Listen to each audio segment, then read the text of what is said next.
Hello guys, this is John from Boston Car Detailing. I finished the BMW. Now the car is ready for the customer. It should come in 5-10 minutes. I just want to show you a short video how the car looks like when she's ready, when she's finished. If you didn't see the first video, the customer bring the car to me for a bad smoke smell in a car.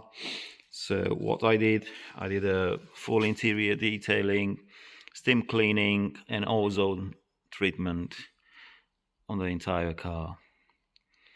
It was really bad, to be honest. Hopefully the smell is not gonna come back.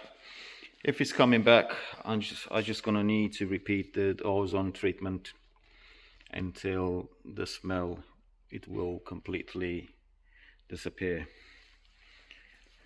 Right,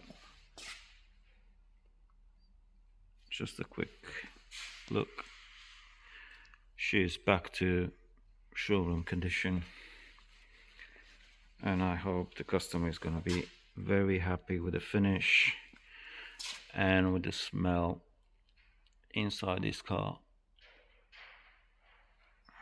Right, thank you for watching. See you next time. Have a good day. Bye.